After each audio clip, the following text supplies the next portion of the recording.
dismantling systemic oppression, strengthening local economies, fostering equity and inclusion, cultivating communities for social good. We are motivated to leave the world a more just and compassionate place than we found it. A lofty goal? Maybe. An unreachable goal? Absolutely not. This is Impact Out Loud, the podcast that empowers bold impact for good, powered by Prospera Partners. Your hosts, Vicki Pozzebon, Eileen Everett, and Ray Miller, aren't pulling any punches. They are diving deep, unpacking the challenges facing the nonprofit and social sectors, what is and isn't working, and offering systems-level solutions to address the truly transformational leadership that's needed for social enterprises to better their communities. This is the Impact Out Loud podcast. Now here are your hosts.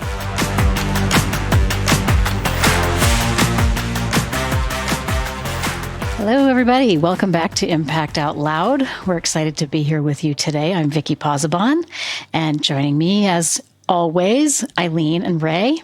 Let's do a little check-in. How are you both? I'm doing great. I'm always excited to be in conversation with the two of you and excited to see where things go, because we just never know where we're going to kind of meander in our thoughts. So I know we're going to be diving into social impact, and yeah, I'm eager to see where we end up. Ray, how are you doing? I'm good. I actually just re-listened to a couple episodes this morning, and it is interesting. I think this is the first time I've ever recorded any of my conversations. So it's great hearing them back, and yeah, excited to dig into it today. Awesome. Yeah, I want to thank everyone who's been listening. Actually, it's nice to have a growing audience. So shout out to the folks that are downloading and subscribing. So keep it up. We love having you. We know you're out there now. We know who we're talking to, which is kind of nice when you start doing these things, right? We're like, who's going to be hearing us? We don't know, but it's good to be here. And Vicki, how are you doing, and what are you excited about for today? I'm good. So social impact is actually one of my favorite conversations, and I'm really kind of geeking out on getting into it today. So I think we should just get right into it. How about that? Let's do it. Cool. All right. Well, so I was recently on the Social Enterprise Alliance podcast, and we were talking about social enterprise in general, of course, but also how the definition of social enterprise has really shifted and changed over the years, and what it now includes, and how it's become more expansive because the work has changed. So the impact has grown. The focus areas of social impact have changed and grown. So that got me thinking about how we talk about social impact. And I think, Eileen, it may have been you really recently, maybe even this week, where you said in one of our team meetings that, you know, if you know who we are and what we do and what we talk about, and you're used to all these all the jargon that we use, you're fine with it. You're comfortable with it. If you don't, and it's just not your world, you don't know what it is that we're talking about. And when it comes to social impact, I think that's an important distinction, because I feel like people do social impact without knowing that they're doing it. And part of our job as consultants and facilitators is to educate on what it is and to guide people doing it better, right? To have the impact that they want to have. So we're going to get into all of that. We're going to define it today, or we're going to attempt to define it, because it's a big topic. And we're just going to dig into, what does it really mean to do social impact? So I'm going to open us up to that conversation. What do you think, Eileen? Yeah, I really love I just want to say appreciation for how much I love the modeling that we're trying to do on this podcast too, around encouraging ourselves and our clients and others in the world to come to a place of shared understanding. And I think often we use words, and we've been doing this through the podcast, of not just saying, here's words like systems change, but what do we actually mean by that? And since we do use social impact so much, I think it's a great opportunity for us to dive into, well, what do we mean by that? And like so many other things in the world, it's not going to remain static. Right. Ray, do you have any initial thoughts? I feel like I have a lot of thoughts. One thing that was coming up for me, first of all, too, in framing is coming back to that reminder of transformational leadership as well. Knowing that social impact does take many forms. And so it's really important to be rooted in that I, we, it framework to understand, right? Like no single human is going to change the world single-handedly. So there's a value there in knowing what are the spaces you're operating in, what are the roles you're stepping into, and how does that connect to social impact and like the impact that you aspire to see in the world. Mm-hmm. Yeah, absolutely. I mean, we've talked about this already on the podcast about especially those in the nonprofit sector who think they can change everything all at once. Not possible. So I'm actually going to bring us to the United Nations.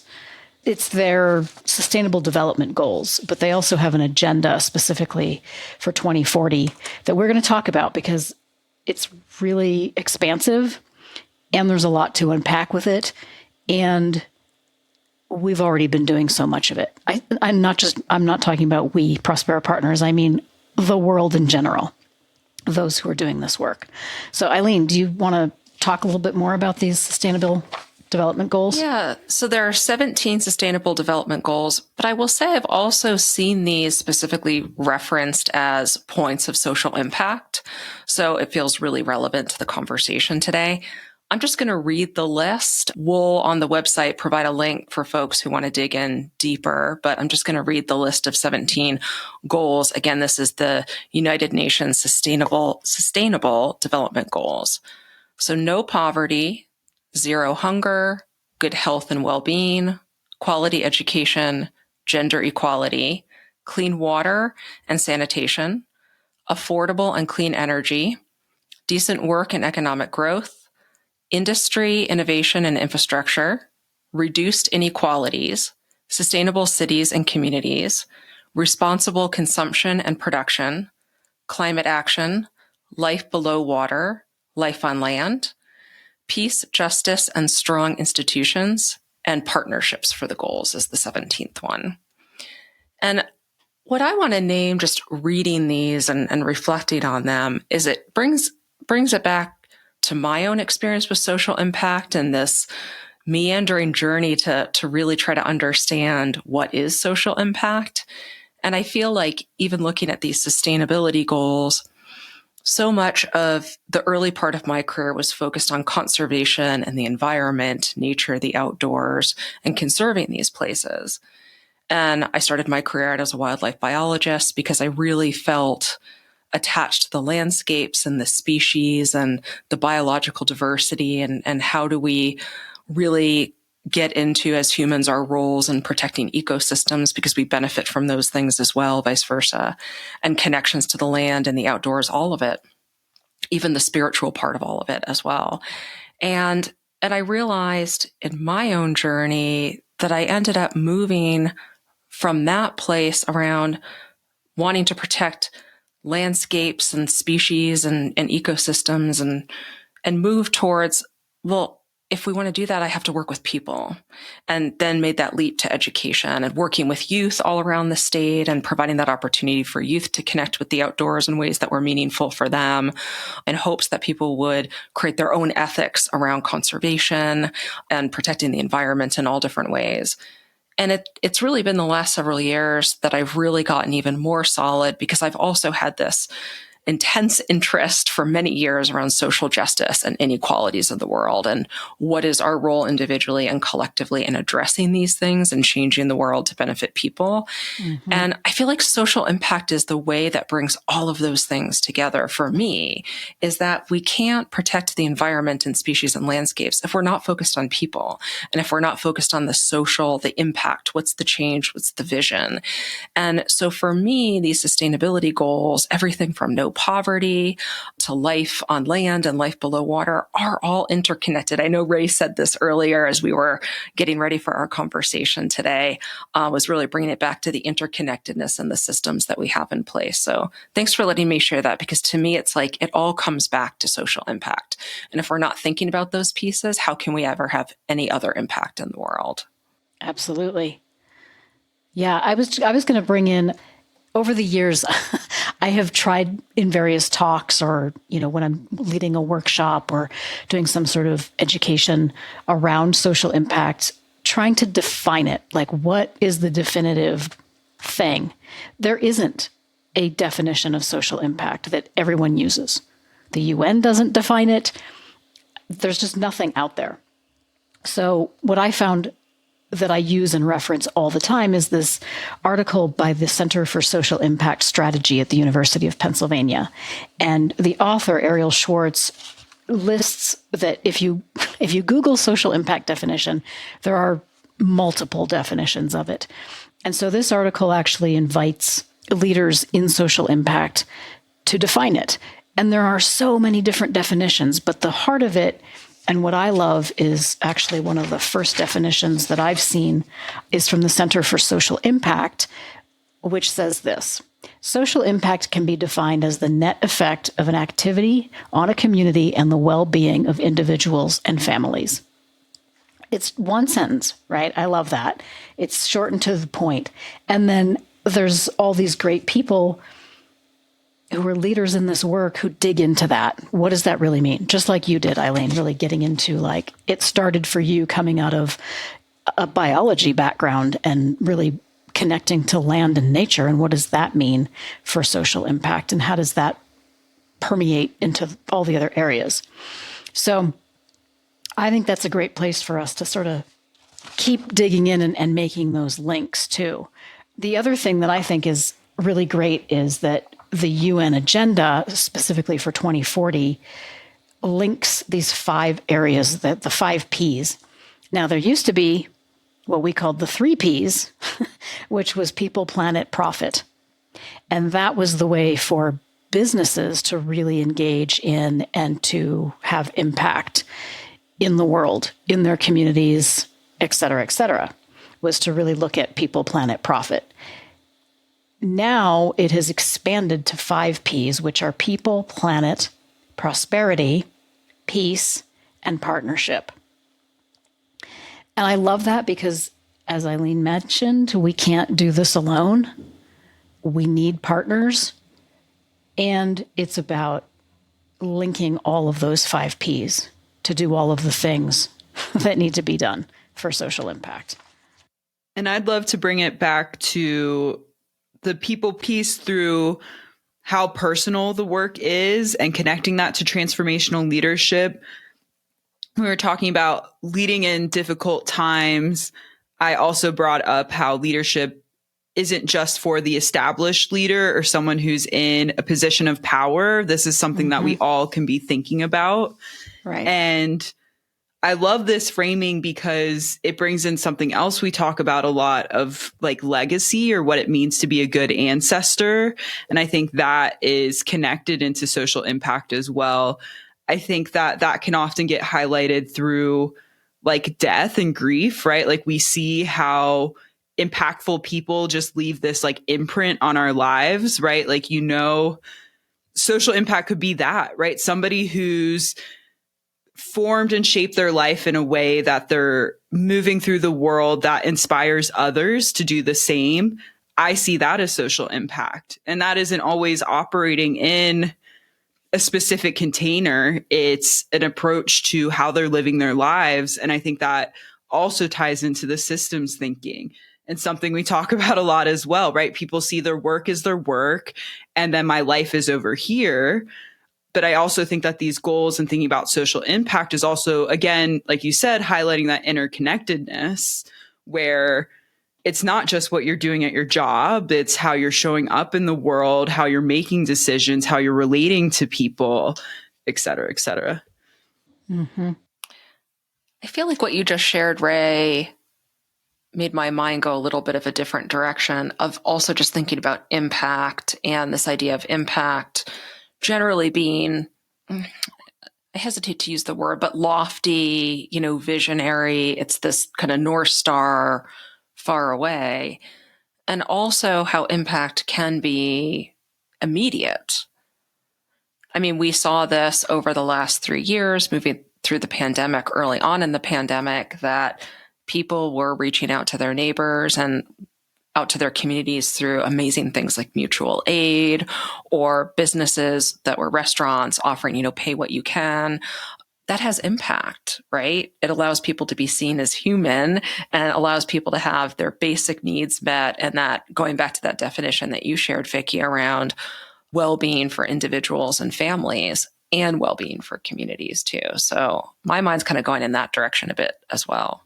Yeah, I'm glad you mentioned that, because we're going to dig into that in the second part of this session when we talk more about social enterprise and the impact that social enterprises can have and the expanded definition of that. But I have always believed that local and thinking locally, we have the tagline. What is that phrase? Think locally, act globally. Think globally, act. I think that's locally? right. Yeah, think locally, act globally, right. Think globally, act locally. Yeah, think global, act local. Right. I'm always thinking and acting local because it is immediate. It's my backyard. It's my community. It's my neighbors. It's my friends. It's my, my favorite taco joint. It's my favorite place to go shop for gifts for friends. It's my favorite chocolatier. There's all these things in our community that we don't even see how they're impacting our communities. And that's through an economic tax base. So thinking about doing stuff locally and how do you impact things locally, I feel like there's a really huge leap that people make. I can't really make it, of how do I deal with climate change? Little me in my little casita in Santa Fe, New Mexico. What is my part in climate change? It's so huge. Where do we begin? It's such a big problem. We feel the effects of it on a daily basis, but how can I truly do something that makes sense to me? And so I feel like that's often an issue because people are thinking so globally. They get stuck in, how do I have any impact? And you just give up. I'd love to use this as an opportunity to bring up social movements. And I feel like I learned this early, where people have this fixation on the president, which, is a valuable position. Yet knowing that any social movements were not starting with the president, right? It was often generations or decades and people on the ground that were championing these movements that then led to more large scale impact. So just in that same vein of local, maybe it is starting in your neighborhood, but there's a momentum that can build there as well. And right when we talk about politics, sometimes your mayor, your governor is actually more accessible and the person who's more likely to change your environment. And maybe that leads to larger impact, but starting in what is closest to you. Absolutely. Yeah. We've seen this, of course, in the local food system movement work over the years, is that it is about how far your food is traveling to get to your plate and how healthy that food is, the closer it is grown to your plate. That isn't always sustainable. The reality is that we do live in cities.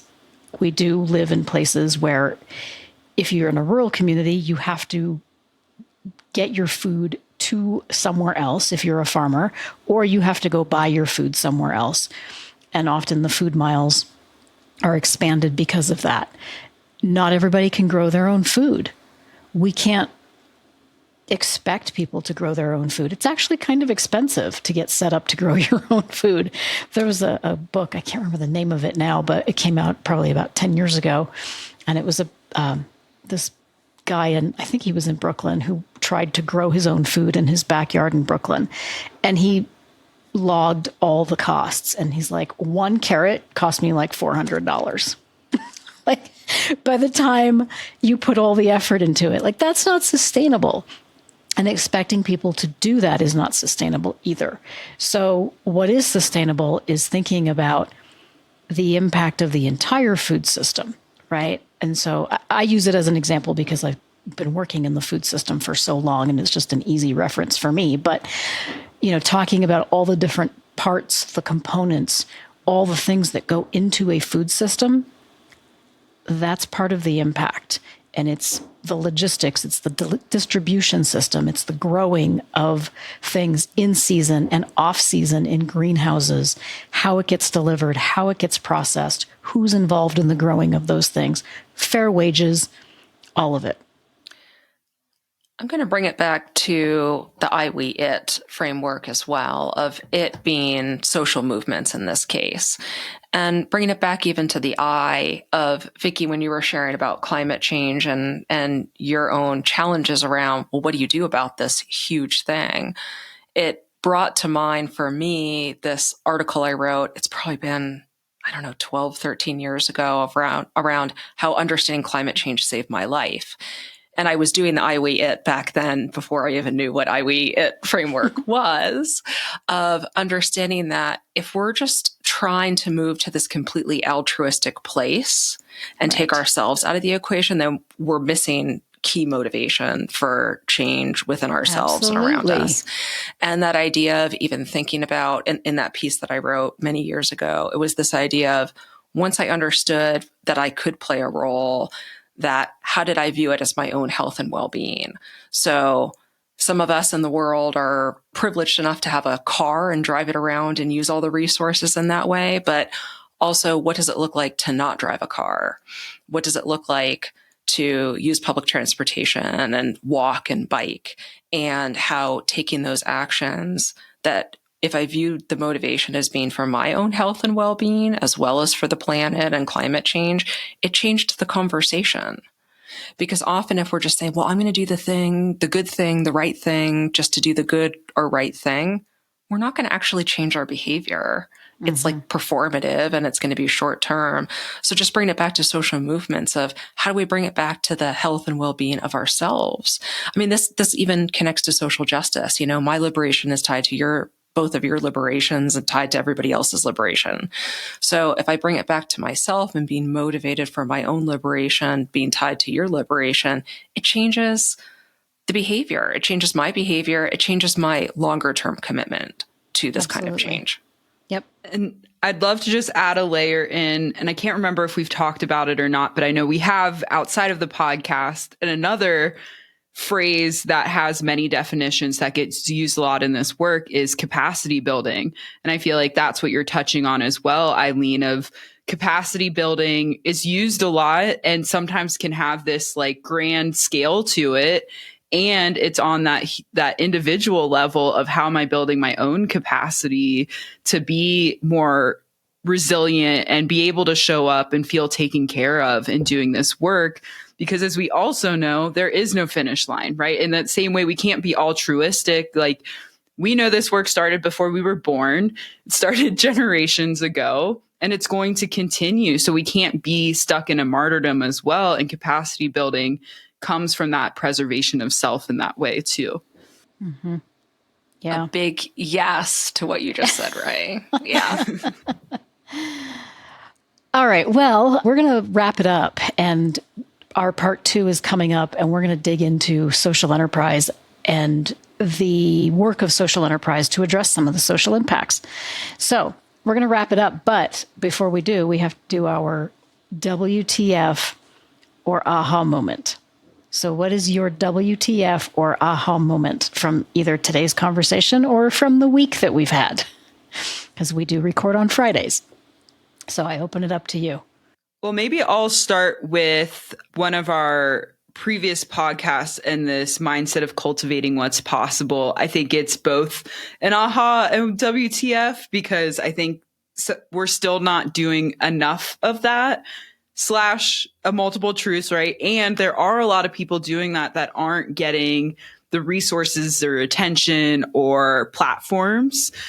So yeah, I just see us still getting so stuck in fighting each other or resentment towards each other without always looking towards where we can actually like build bridges, build relationships, and that right? It comes back to social impact, capacity building, all the things we've talked about today. Eileen? I think my aha for today is around, I have spent a lot of my life dreaming big, visioning big, but then I always used to call it like rolling up my sleeves and actually doing the work for that change, not just being, I get so frustrated, and I've said this in previous podcasts around words, like people say a lot of words and where's the action? And I like taking action.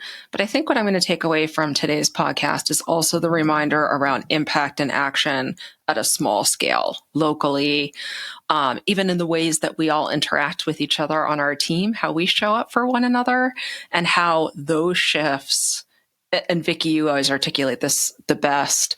It's like when we change ourselves, we change the systems in the world around us. And it's true. I mean, I see it in the work every week with the two of you. So thank you for being in this conversation today. Vicki, how about you? What's your WTF or aha? Well, I think mine is both. Like Ray's was a both of a little bit of WTF and a little bit of aha. I'm sitting with personal accountability this week. It's come up in a number of conversations in our team, with clients, with friends. I feel like personal accountability is something that we need to step up our game, frankly. Maybe we'll have another podcast topic about that. It would be a good one. So I'm just going to leave that out there for you, listeners, thinking about your own personal accountability. What is your role in whatever it is that you feel is the thing that is sticking in your craw? You may have some personal accountability around that. That's all I have to say for this week. Thank you both so much, and we'll wrap it up there. Thank you for listening to Impact Out Loud. We'll see you next time. Thank you for listening to the Impact Out Loud podcast, the podcast that empowers bold impact for good, powered by Prospera Partners.